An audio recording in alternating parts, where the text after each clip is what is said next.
tampaknya tidak ada lagi satu negara yang cukup mewakili dunia Islam untuk berkeriak lantang membela negara Muslim lainnya, Prof. Israel sebagai negara kecil, semestinya sebagai negara kecil ya, itu bisa semena-mena melakukan agresi apapun. Apakah memang politik Islam di Indonesia hari ini selemah itu, Prof? Partai-partai Islam itu untuk bisa eksis di dalam setiap pemilu memang butuh namanya formulasi yang tidak ideologis.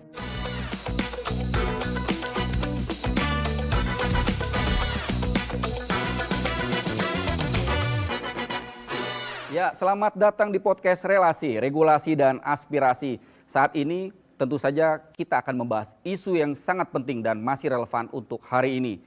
Apalagi kalau tidak kita membicarakan terkait perang Iran dan juga Israel. Kalau sebelumnya kita sudah mengundang pengamat politik internasional untuk melihat dari kacamata situasi politik internasional terkait dengan perang ini. Kemudian juga kita sudah mengundang salah satu rektor universitas ternama juga untuk bagaimana melihat talenta yang akan terjadi ke depan pasca selesainya perang. Dan kali ini kita akan lihat dari kacamata yang berbeda, yaitu kacamata politik Islam. Nah, dari sini tentu saja saya sudah mengundang narasumber yang kompeten untuk berbicara ini. Dan saya sudah mengundang Guru Besar Universitas Islam Negeri Syarif Hidayatullah Jakarta, Prof. Hamami Zada. Apa kabar, Prof? Baik-baik, Mas Kri. Baik, Prof. Sebelumnya kita sudah diskusi dengan pengamat internasional, dengan rektor terkait dengan penyiapan talenta. Nah, saat ini saya ingin melihat dari kacamata Prof terkait dengan perang Iran dengan Amerika dan Israel ini. Kalau dari kacamata politik Islam internasional di dunia, kalau dulu misalkan ketika terjadi sesuatu di negara Muslim, tentu saja negara-negara oki akan berkumpul, bersikap, dan kemudian mengeluarkan statement, desakan, dan sebagainya.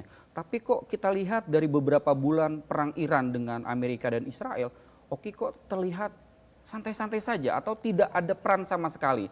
Bagaimana Prof melihat negara-negara Muslim secara politik Islam hari ini? Baik, Mas Kri. Gini, negara-negara Muslim, terutama di kawasan Timur Tengah, memang saat ini mengalami satu proses dekadensi persatuan mereka, di mana mereka justru tidak bisa menyatukan kekuatan-kekuatan politik yang ada pada diri mereka sendiri. Sehingga kalau kita lihat negara-negara Timur Tengah, terutama yang berbasis di oki ini, memang tidak punya peran yang cukup signifikan untuk bisa menangani konflik atau perang Iran, Amerika, dan Israel. Dan posisinya sesungguhnya kalau kita lihat bahwa oki ini yang harusnya menjadi bagian terdepan yang mewakili aspirasi umat Islam di kawasan internasional, di kawasan global ini, bisa menjadi bagian terdepan untuk bisa memberikan kontribusi penting bagi kawasannya. Nah, rumitnya adalah karena faktor Amerika, karena ketika perangnya adalah Iran dan Israel, mungkin ini oki akan punya peran yang sangat signifikan, mau maju ke depan, memberikan wadah bagi aspirasi umat Islam di level global. Karena faktor Amerika ini yang menjadi kekuatan, menjadi lawan yang sempurna bagi Iran, tentunya akan berpikir ulang.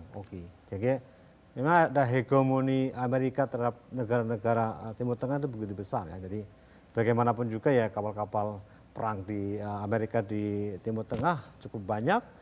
Dan itu menguasai geopolitik di kawasan itu.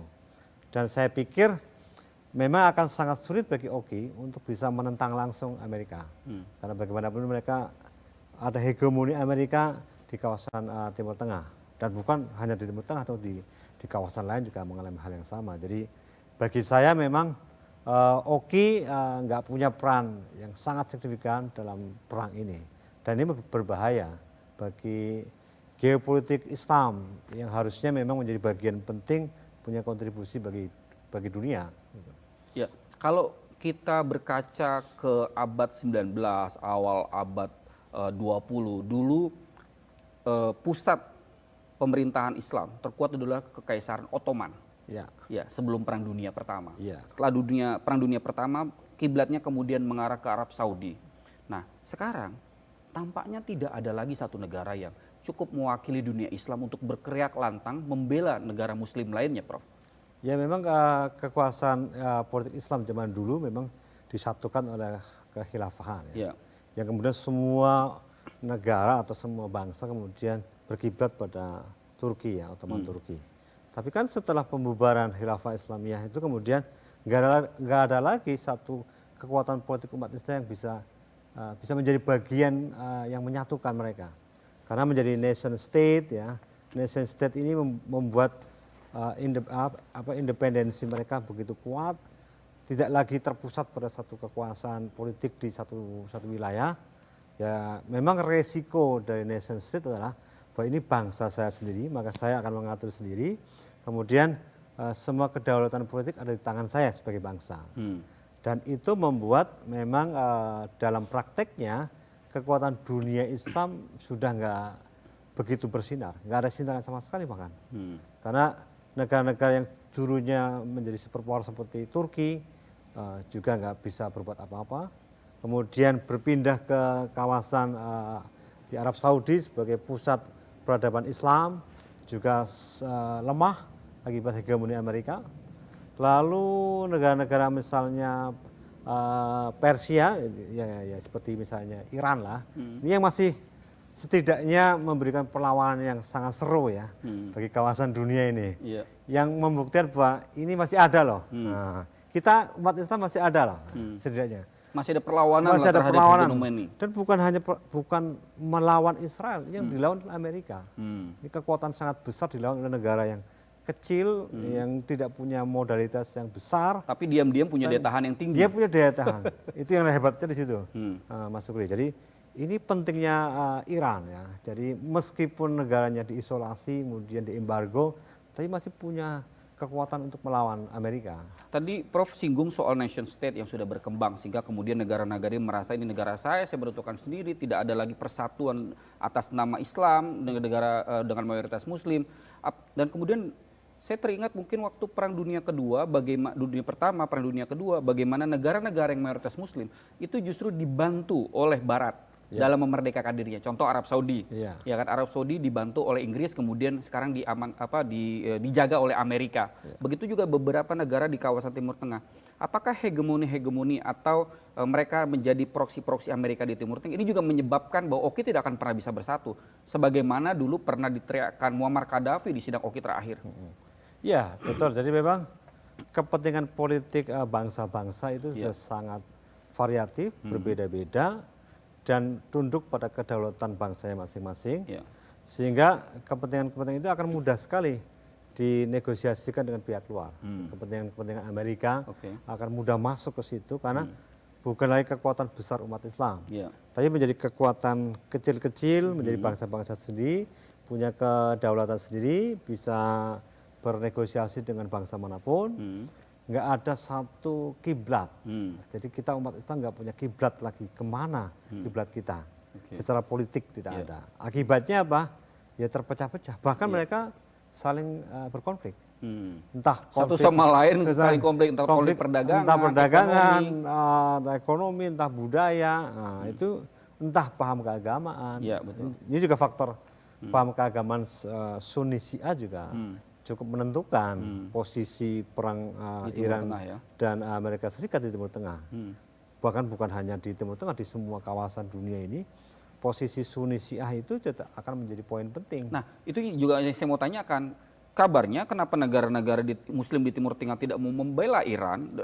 Karena beda keagamaan, aliran keagamaan. Karena ini Syiah, kita Sunni, kita nggak berhak membela walaupun kita sesama Muslim, tapi dia Syiah, tidak perlu kita bantu. Apakah memang itu benar terjadi, Prof, di Timur Tengah? Kalau saya yakin iya.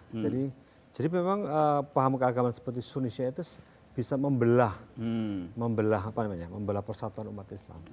Jadi ketika misalnya satu negara yang beda ideologi atau paham keagamaannya, ini antara Sunni dan Syiah, tidak bisa mereka disatukan, sangat sulit disatukan. Ini memang seperti misi-misi Sunni dan misi-misi Syiah itu saling berebut kekuasaan keagamaan, saling berebut, dan itu bukan hanya berebut di wilayah ideologi keagamaan, tapi sudah berebut di wilayah politik dan ekonomi. Sehingga kalau kita lihat di Timur Tengah, ya proksi-proksi Iran yang berbasis Syiah, entah sebagian ada di Suriah, sebagian ada di Yaman, sebagian juga di negara-negara lain. Itu menjadi ancaman bagi negara-negara berbasis Sunni. Karena di dalam teologi umat Islam itu masih ada kekhawatiran, terutama di kelompok negara-negara Sunni, masuknya paham-paham Syiah ke dalam sanubari keimanan umat Islam.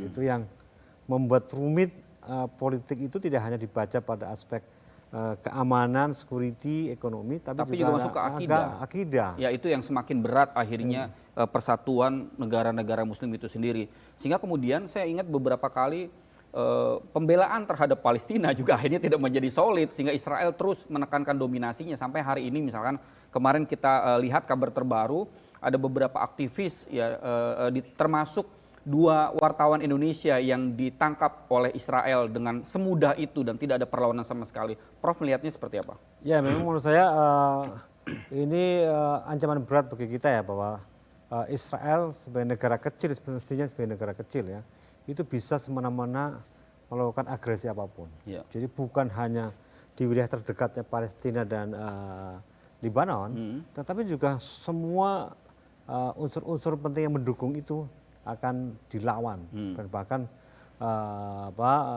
bisa mengancam kemanusiaan. Karena itu saya lihat, saya sih agak menyayangkan ya dari di sikap-sikap umat Islam terhadap agresi Israel, tidak hanya di Palestina dan di Lebanon, tapi juga terhadap kepentingan-kepentingan yang ingin membantu Palestina. Itu kan suara kita tidak begitu kencang. Iya. Jadi hanya sedikit sekali suara-suara dunia tentang ini. Meskipun berbagai upaya sudah dilakukan, tapi bagaimana bisa menjadikan Israel sebagai target dari saya sebut sebagai ancaman hukum internasional. Ya. Itu saya lihat memang tidak begitu banyak kontribusinya. Sehingga ada relawan-relawan yang mau masuk ke wilayah Palestina yang kemudian dihadang oleh Israel, itu saya pikir ini bisa mengancam hak asasi manusia secara internasional. Harusnya kan ya ini sebagai bagian dari sukarelawan kemanusiaan. Ya. Bukan mereka bagian tidak dari membawa konflik, senjata. Bukan bagian dari perang. Betul. Harusnya kan ini bagian orang-orang kelompok tertentu yang ingin membantu atas nama kemanusiaan, bukan atas nama politik malahan. Ini kemanusiaannya lebih besar dibanding kepentingan-kepentingan lainnya.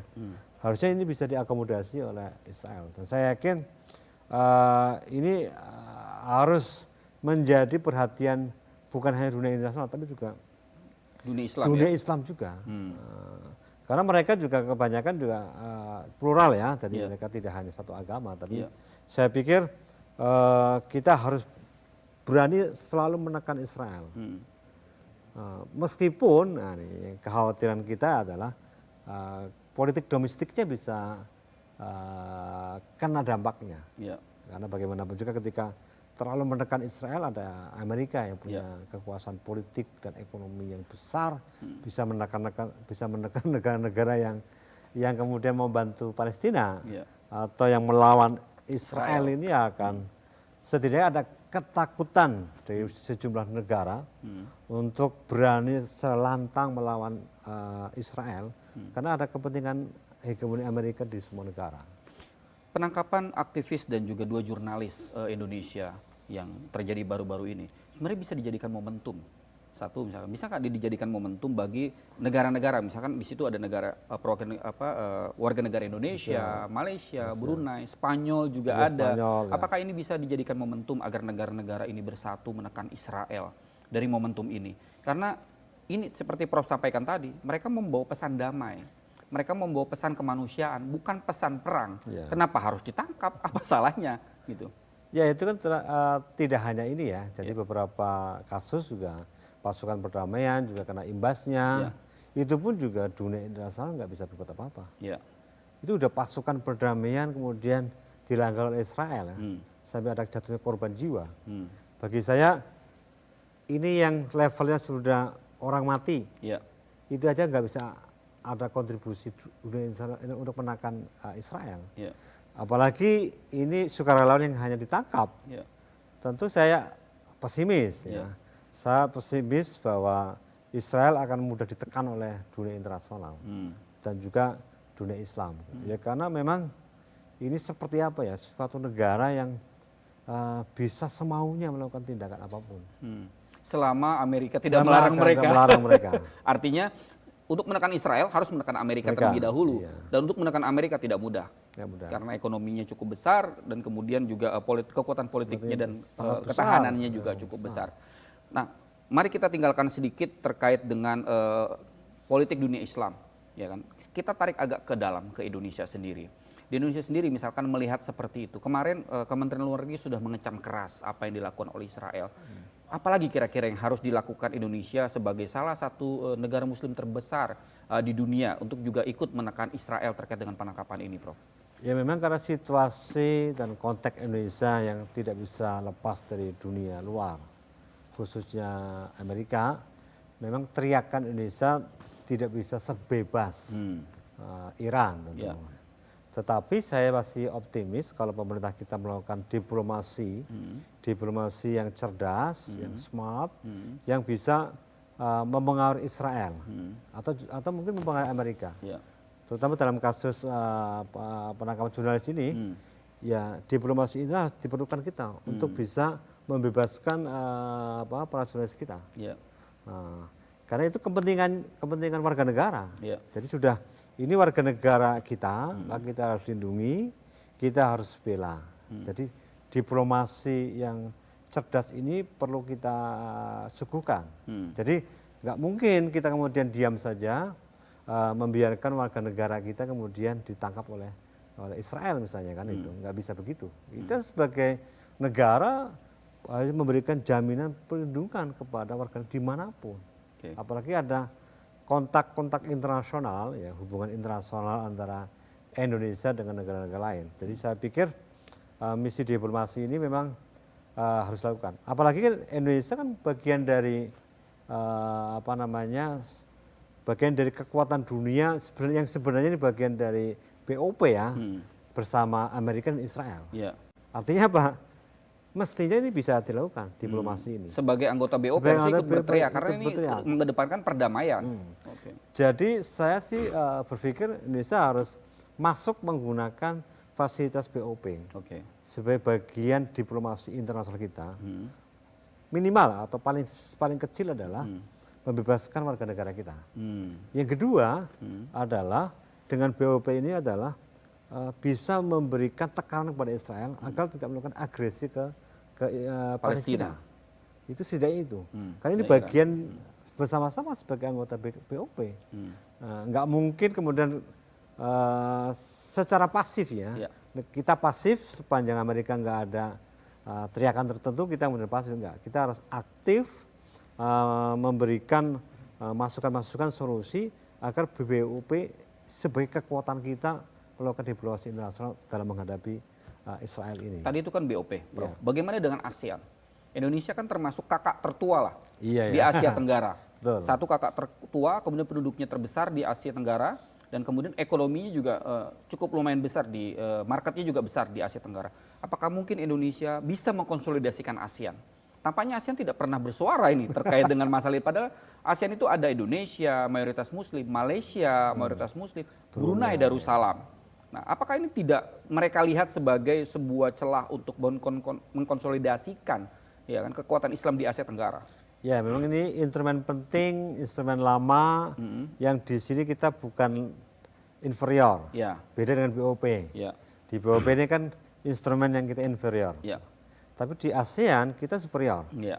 Artinya kekuatan politik ekonomi kita bisa kita gunakan, terutama melalui ASEAN ini untuk menekan dunia Israel ya, agar mereka kemudian menghentikan agresi. Nah ini yang saya pikir pemerintah kita harus menggunakan instrumen ASEAN ini untuk menekan Israel. Jadi jadikan ASEAN sebagai forum regional untuk memastikan hak isu-isu keamanan kisah politik ini bisa membawa pengaruh pada diplomasi internasional kita. Jadi betul. Jadi instrumennya adalah BOP lalu ASEAN.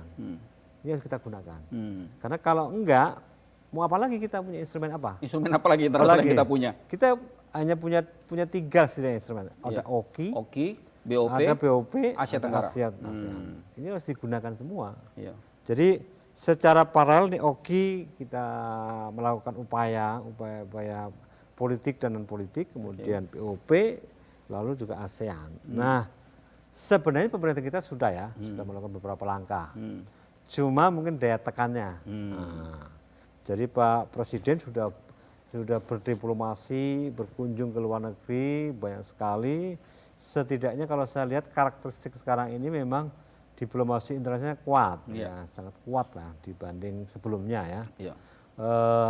Hanya saja kita belum melihat tekanan-tekanannya ini. Iya. Jadi sudah banyak dilakukan oleh pemerintah Indonesia. Nah, tinggal tekanan-tekanannya aja. Mungkin saya berpikir intensitas. Ada intensitas, lalu ada kolaborasi, lalu ada menggunakan instrumen-instrumen baik hukum maupun non hukum, baik politik maupun non politik untuk menjadikan tiga kekuatan ini menjadi kekuatan yang ampuh untuk bangsa Indonesia. Kalau enggak, maka kita sebagai bangsa Muslim terbesar di dunia, ini kontribusinya menjadi tidak begitu signifikan. Jadi saya sih berharap memang pemerintah kita harus meningkatkan intensitas Daya tekannya itu tiga instrumen ini. Nah, jangan sampai kita udah punya modalitas Oki, BOP, lalu ASEAN nggak bisa kita gunakan dengan sebaik-baiknya, gitu Mas. Prof, bicara daya tekan, nah, menarik nih bicara daya tekan ini kan, karena daya tekan tentu harus punya power dari internal Indonesia itu sendiri, dari kekuatan politik internal di Indonesia. Tapi kalau kita berkaca tentang daya tekan politik Islam di lokal Indonesia, tadi kita udah bicara global, kita sudah bicara Asia Tenggara, sekarang kita bicara di lokal. Kalau kita lihat komposisi, mayoritas pemilih di Indonesia adalah Muslim. Tapi kemudian partai politik yang terbesar di Indonesia bukanlah partai yang mengakomodasi aspirasi Islam. Contoh misalkan pemilu terakhir, pemenangnya adalah pertama PDIP, kedua adalah Gerindra, ketiga adalah Golkar, keempat untuk kursi Nasdem, kelima baru PKB, baru PKS selanjutnya, dan P3 berada di luar. Nah, artinya bahwa dari sini kelihatan komposisi kursi di parlemen justru saya lihat hanya PKB dan PKS. Walaupun dan ini juga dua aliran yang berbeda nih, dua aliran yang berbeda nih. Artinya dari situ sebenarnya bicara daya tekan tadi, parlemen merupakan daya tekan untuk eksekutif yang harusnya bisa ayo dong mainkan tiga peran yang Prof bilangkan tadi. Tapi apakah memang politik Islam di Indonesia hari ini selemah itu, Prof? Hari ini dan hari-hari sebelumnya memang cukup lemah. Politik Islam melalui partainya sangat lemah. Politik Islam dalam pengertian kalau saya buat kategori itu partai Islam dan partai berbasis masa Islam. Jadi partai Islam itu seperti PKS, P3, PBB, Partai Umat itu partai Islam. Partai Islam. Kenapa? Karena asasnya Islam. Nah, partai berbasis masa Islam ini partai yang tidak berasas Islam secara langsung, tapi basis masanya Islam seperti PKB dan PAN. Nah, dan itu kan punya afiliasi historis dengan NU dan Muhammadiyah. Gitu. Jadi secara politik memang lemah. Dari kursi lemah. Dari sisi suara juga sedikit. Dari sisi pengaruh politik juga tidak begitu besar. Nah, ini memang fenomena yang berbeda dengan dulu ya di pemilu 55 bahwa intensitas kekuatan politik umat Islam itu besar yang diwakili oleh Masyumi dan PNU. Nah, karena peran sangat besar dan punya kontribusi yang sangat besar di dalam praktek politik waktu itu. Nah, memang semenjak Orde Baru itu sudah sangat lemah. Di reformasi itu sudah mulai meningkat lagi. Tapi meningkatnya itu tidak pas selevel pemilu 55. 55 itu yang pertama adalah PNI, kedua Masyumi, ketiga NU, keempat PKI baru dan lain-lain. Nah, itu kan kalau lihat dari perolehan suara, kursi maupun suara itu lebih rendah dari pemilu 55. Tapi yang ingin saya katakan di sini adalah bahwa ternyata umat Islam ini tidak bisa mencapai perolehan suara seperti pemilu pertama. Ini artinya apa? Artinya bahwa masyarakat Indonesia atau bahkan masyarakat Muslim itu sudah tidak terlalu percaya dengan partai-partai Islam, tidak terlalu percaya. Mereka lebih menggantungkan diri secara politik kepada partai-partai inklusif seperti yaitu Gerindra, ya, Golkar gitu. Kenapa? Karena mungkin saja ideologi umat Islam sekarang ini berbeda dengan dulu. Jadi afinitas ideologisnya tidak lagi menggunakan Islam sebagai instrumen yang paling utama. Instrumennya adalah instrumen sejauh mana kita bisa sejahtera, sejauh mana ada keadilan, ada partisipasi yang luas bagi masyarakat. Jadi instrumennya lebih apa namanya, saya sebut sebagai profan ya.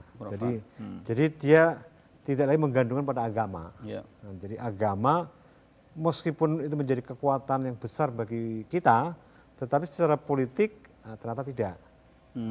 Bicara soal trust tadi menarik. Partai politik kekuatannya adalah kepercayaan. Artinya ketika Prof bilang tadi bahwa partai politik Islam atau partai politik berbasis masa Islam itu mengalami kemerosotan kepercayaan dari publik. Artinya mungkin paling nggak percaya lagi nih. Masyarakat Muslim sebagai pemilih terbesar di Indonesia tidak percaya lagi terhadap mereka untuk menegakkan apa nilai-nilai Islam. Tidak bisa menitipkan aspirasi nilai-nilai Islam untuk diterapkan di Indonesia. Seperti itu, Prof. Ya, setidaknya kalau lihat dari pemilu ke pemilu memang partai Islam kan merosot tajam. Yang bisa bertahan adalah partai berbasis masa Islam.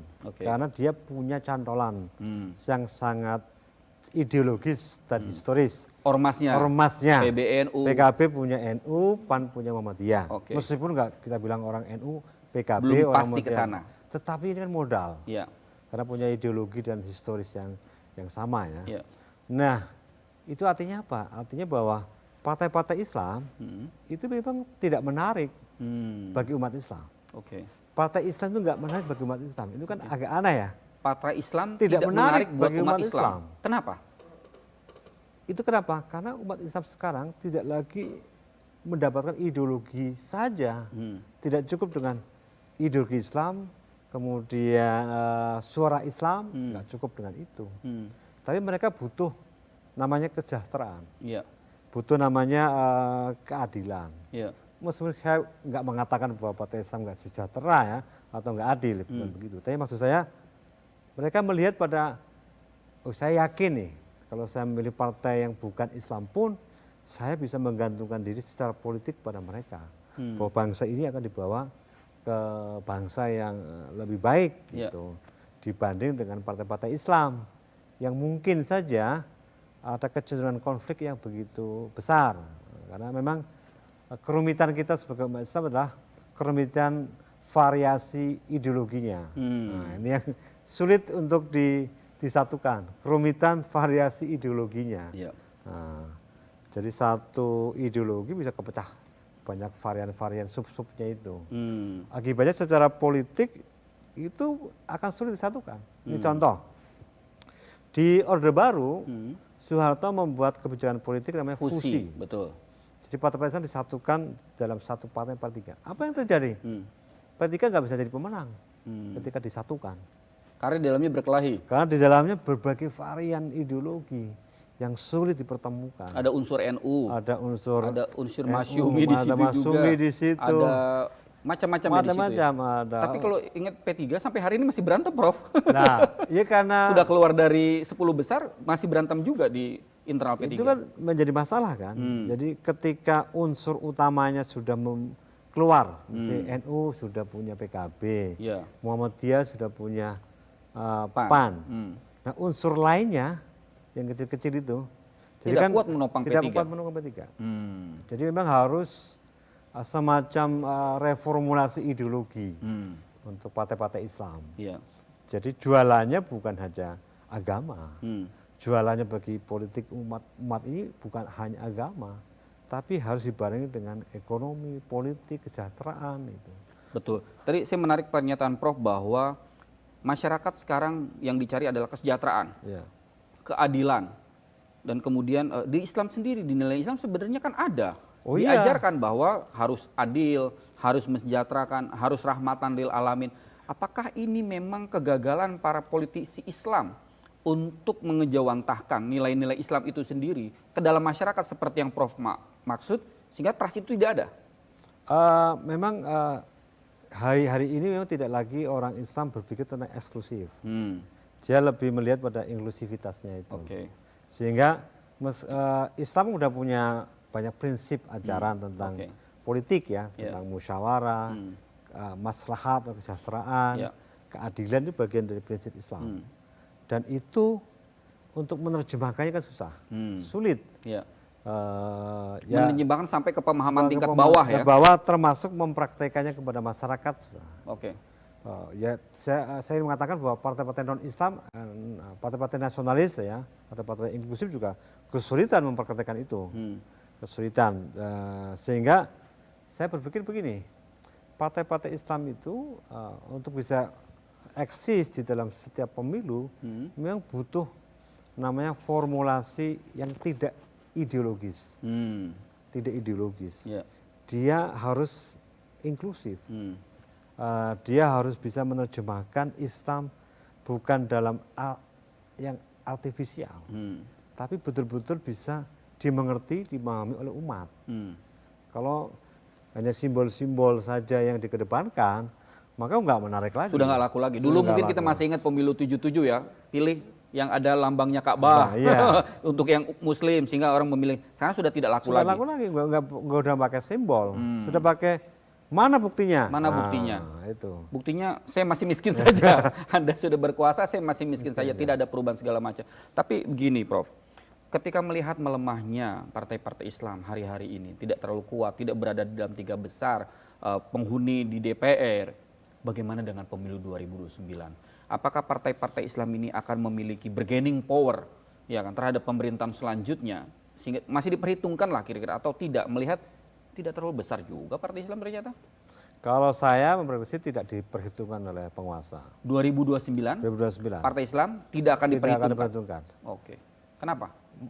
Meskipun mereka kemudian merapat ke pemenang, dia akan diambil suaranya ketika pilpres misalnya. Tapi ketika sudah menjadi presiden, menang di pilpres, maka sudah selesai.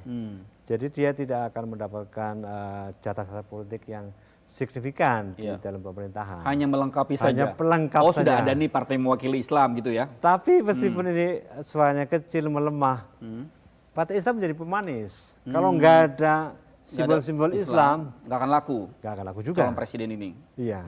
Kalau ada calon presiden yang betul-betul anti Islam, nggak bakal menang. Nggak bakal menang. Ini menjadi pemanis sekarang. Jadi bukan partai Islam di 2029 hanya menjadi pemanis, bukan penentu. Bukan penentu. Itu menarik ya. Dia tidak bisa hilang, tapi juga tidak bisa menjadi kekuatan utama hari-hari ini ya. Dan mungkin ke depan. Prediksi saya sih masih ke depan, pemilu ke depan masih sama. Sampai muncul namanya momentum tertentu. Karena politik itu kan momentual. Jadi bagaimana partai-partai Islam itu bisa menemukan momentumnya. Itu susah diprediksi. Kalau mereka masih business as usual, maka dia hanya menjadi pemanis partai-partai penguasa. Tapi kalau dia bisa menemukan momentumnya, maka dia bisa menjadi pemenang pemilu.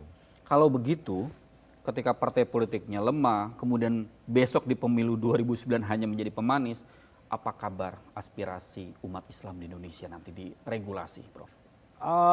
Nah gini, suara Islam di dalam regulasi atau legislasi itu justru meningkat.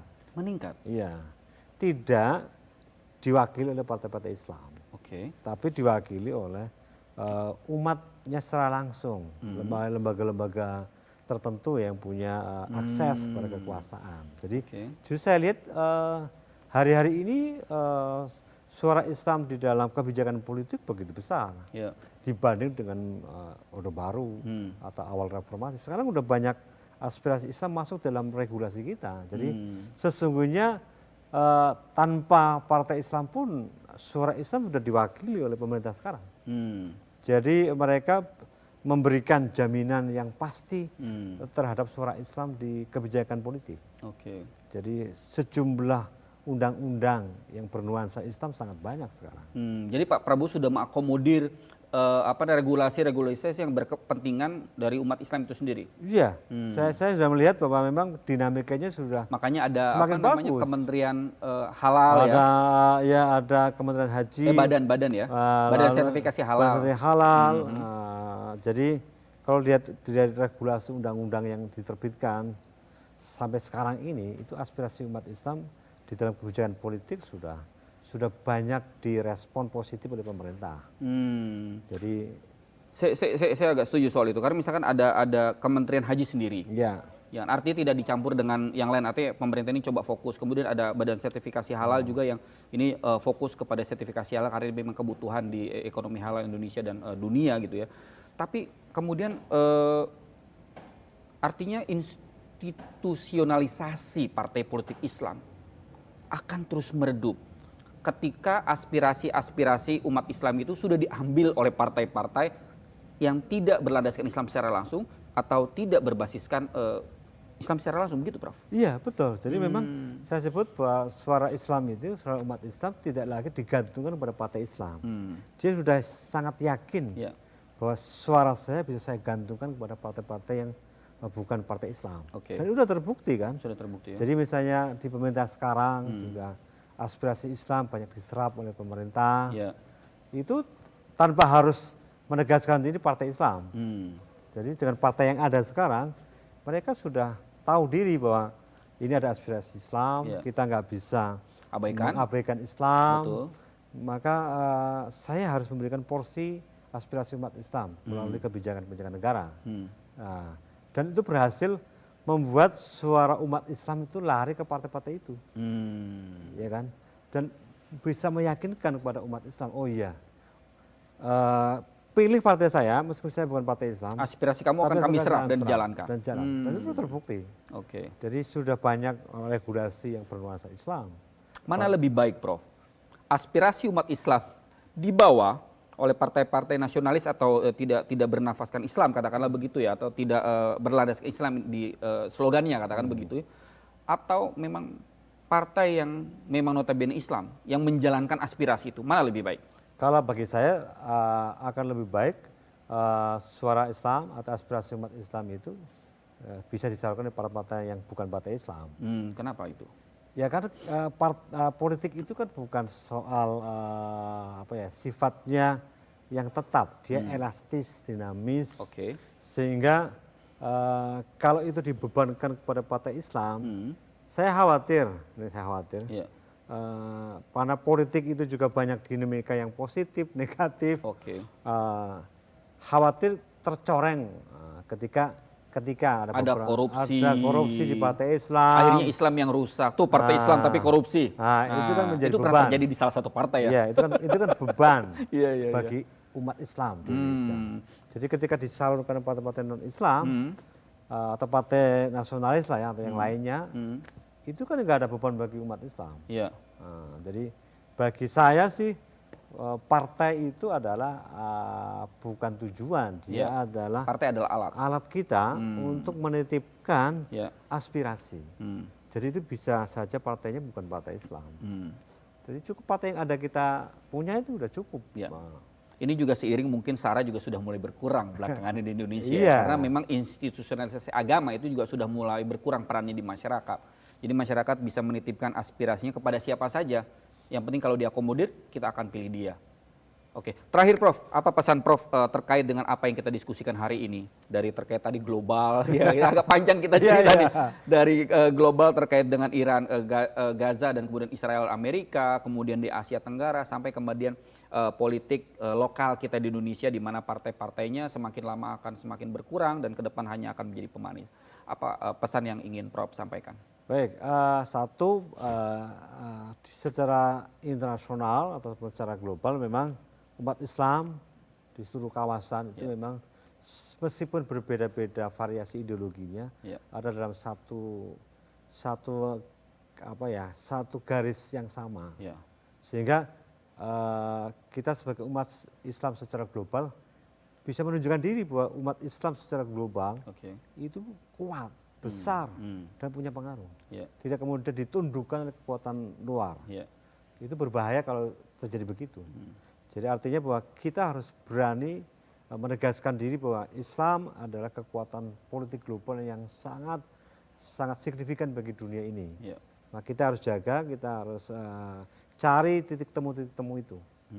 Nah, yang kedua, secara nasional bagi bangsa Indonesia memang kita pertama harus bisa merespon isu global. Untuk kepentingan apa? Untuk kepentingan umat Islam secara global. Yang kedua untuk kepentingan umat Islam Indonesia. Karena misi diplomatik kita itu adalah misi kemanusiaan, misi perdamaian. Jadi jangan sampai kemudian kita justru menjadi bagian dari konflik itu. Tapi kita menggunakan politik bebas aktif yang bisa membuat kawasan dunia itu menjadi damai, membuat masyarakat kita sebagai bangsa Indonesia juga bisa memberikan kontribusi positif bagi kawasan dunia. Yang terakhir yang saya katakan di sini adalah pemerintah kita dalam konteks ini sudah banyak melakukan upaya-upaya diplomasi, tapi titik daya tekannya perlu diperkuat, sehingga bisa memberikan pengaruh yang besar bagi dunia, termasuk menggunakan instrumen yang kita punya sendiri seperti OKI, BOP maupun ASEAN. Ini harus menjadi alat kita untuk memberikan kontribusi positif bagi dunia internasional. Baik, terima kasih Prof. Hamamijada. Sangat mencerahkan, banyak hal-hal baru dan juga analisa yang menarik terkait dengan kondisi global, regional, sampai kemudian nasional di Indonesia. Tentu saja kita berharap ke depan bahwa kekuatan Muslim tidak hanya terjadi di Indonesia, tapi juga bisa terserap sampai ke Asia Tenggara, bahkan juga sampai pengaruh ke dunia internasional. Dan mungkin nanti kita akan berdiskusi dalam forum-forum selanjutnya, Prof. Terima kasih banyak atas kehadirannya. Sama-sama. Baik, para pemirsa, kita akan jumpa lagi dalam podcast relasi selanjutnya. Dan saya Syukri Rahmatullah undur diri, sampai jumpa.